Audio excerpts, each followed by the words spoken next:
Hi வேறு போன வீடியோவில் நந்தினி அழுதுகிட்டே அவங்க அண்ணனை பார்த்த உடனே அந்த அழுகு சத்தம் கேட்டு தனநந்தன் முழிச்சு பார்க்கறதோட பார்த்துருந்தோம். இதுக்கப்புறமேட்டு என்ன நடக்குதுன்னு இந்த வீடியோவில் பார்ப்போம். நந்தினி அழுகிறத பார்த்த தனநந்தன் எதுக்கு போய் அழுகலாமா, அவங்க எவ்வளவோ என்னை துன்புறுத்தி தகவலை வாங்கணும்னு பார்த்தாங்க, ஆனால் எவ்வளோ முயற்சி செஞ்சோம் என்கிட்ட எந்த தகவலும் வாங்க முடியல, இப்பயும் என் முகத்தில் புன்னகை இருக்குது பார்த்தியா அப்படின்னு தனநந்தன் கேட்ட உடனே எனக்கு எல்லாம் தெரியும், எங்கள் அண்ணன் ரொம்ப பலசாலி, சக்தி வாய்ந்தவர், உங்களுக்கு எதுவும் ஆகாதுன்னு எனக்கு தெரியும் அப்படின்னு நந்தினி சொல்கிறாங்க. இதை கேட்டால் தனநந்தன், நீ இங்கே என்ன செய்கிற, நீ எப்படி இங்கே வந்த அப்படிங்கிறாரு. நல்ல நாள் அது மூலம் நான் எப்படி வராமல் இருப்பேன், இன்னைக்கு ரஷபந்தன் அப்படின்னு சொல்லிட்டு தனநந்தன் கையில் ராக்கி கட்டுறாங்க. தனநந்தனும் ஆசீர்வாதம் பண்ணுறாரு. ஒவ்வொரு ஆண்டும் ரஷபந்தன் அன்னைக்கு என்கிட்ட இருந்து நிறைய பரிசு வாங்குவேன், அப்போ நீ எவ்வளோ சந்தோஷமாக இருப்ப, ஆனால் இன்னைக்கு என்னோட சூழ்நிலை சரியில்லாததுனால என்னால் பரிசுகள் வழங்க முடியாது, ஆனால் ஒரு தகவல் சொல்ல முடியும். நான் சொல்ல போகிற தகவல் என்னன்னா,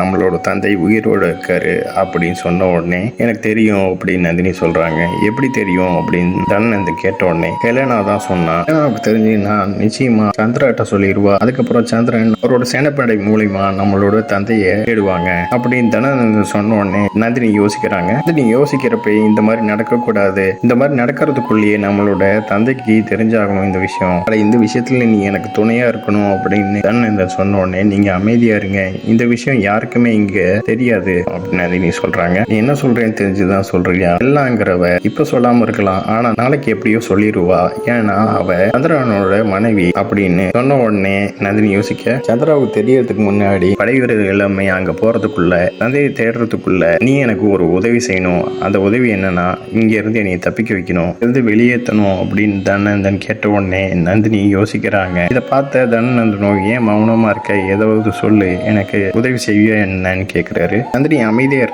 இருக்க தனநந்தன், இது நம்மளோட வாழ்க்கை பிரச்சனை இல்ல, நம்ம தந்தையோட வாழ்க்கை பிரச்சனை, நம்ம அரண்மனையில இல்லத்தரசிகள் எல்லாருமே கைதியா இருக்கிறதுல இருந்து விடுபடணும், அதனால நீ எப்படியோ தப்பிக்க வை அப்படின்னு தனநந்தன் நந்தினிட்ட சொல்றாரு. நந்தினி யோசிக்கிறாங்க, நான் தப்பிச்சேன்னா படை வீரர்கள் எல்லாத்தையுமே கூப்பிட்டு வந்து அரண்மனையில் இருக்கிற இல்லத்தரசிகளையும் உன்னையும் எல்லாத்தையுமே நான் அரண்மனையில இருந்து கூப்பிட்டு போயிடுவேன், அதனால எப்படியோ நீ தப்பிக்க வையின்னு சொன்ன உடனே எனக்கு ஒரு வாக்குறுதி கொடு, நீ எப்படியே தப்பிக்க வைப்பியா என்ன அப்படின்னு தொடர்ச்சியா கேட்கிறாரு. நான் வாக்குறுதி கொடுக்குறேன், உங்களை எப்படியே தப்பிக்க வைக்கிறேன், நம்ம குடும்பத்துக்காகவும் நம்மளோட தந்தைக்காகவும் நான் என்ன வேணாலும் செய்வேன், இப்போ நான் சரியான நேரத்துக்காக காத்திருக்கிறேன் அப்படிங்கிறாங்க. அடுத்த காட்சியில ஹெலனா, நான் அரசரோட தனிமையில உரையாடணும் அப்படின்னு பணிப்பெண்கிட்ட சொன்ன உடனே பணிப்பெண்கள் எல்லாருமே அந்த இடத்த விட்டு போறாங்க. அந்த இடத்துல இருந்த சந்திரன், ஆனா அதுக்கு நீ கொஞ்ச நேரம் காத்திருக்கணும் அப்படிங்கிறாரு. முக்கியமான வேலையா போறேன் அப்படிங்கிறாரு. அதை பத்தி எனக்கு கவலையே கிடையாது, உன்னோட பேசணும் அப்படிங்கிறாங்க. நீ நல்லா தானே இருக்க அப்படின்னு கேட்ட உடனே நல்லா இல்ல அப்படிங்கிறாங்க.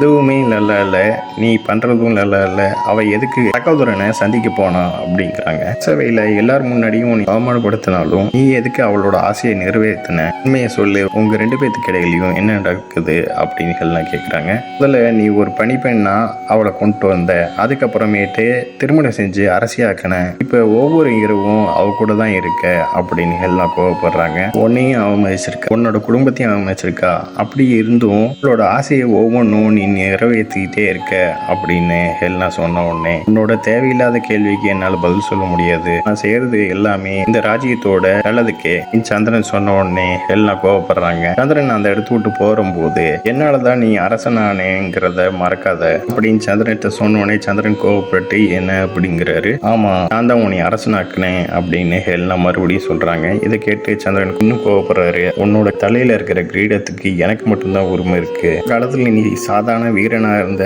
ஆனா இன்னைக்கு நீ ராஜ வாழ்க்கை வாழ்றது என்னாலதான் அப்படின்னு எல்லாம் சொல்றாங்க. சந்திரன் கோவப்பட்டு ஹெல்னா பக்கத்துல போய், இப்ப நீ சொன்னதை மறுபடியும் மறந்து போய் சொல்லிடாத, கேட்டு நீ தான் என்னைய தேடி வந்தேங்கிறதையும் மறக்காத, மகதத்தை பழி வாங்கணுங்கிற எண்ணத்தால நீ என்னை தேடி வந்த, உனக்கு துணையா இருந்ததுக்கு காரணம் உன்னோட லட்சியமும் என்னோட லட்சியமும் ஒன்னா இருந்ததுன்னு தான். இன்னொரு விஷயத்தையும் நீ ஞாபகம் வச்சுக்கோ, நான் இன்னைக்கு அரசனா இருக்கிறதுக்கு காரணம் சாணக்கியர் மட்டும்தான், வாழ்நாள் முழுவதும் நீ மறக்காம இருக்கணும்னா இந்த விஷயத்த நீ ஞாபகம் வச்சுக்கோ அப்படின்னு சொல்லி சந்திரன் ரொம்ப கோபத்துல இருக்காரு. இதை கேட்ட ஹெல்லாவும் கோபத்துல இருக்காங்க. இதோட இந்த எபிசோட் முடியுது. நெக்ஸ்ட் எபிசோட்ல பார்க்கலாம். இந்த சேனலை சப்ஸ்கிரைப் பண்ணுங்க, பெல் பட்டனை பிரஸ் பண்ணுங்க, லைக் பண்ணுங்க, ஷேர் பண்ணுங்க. தேங்க்யூ.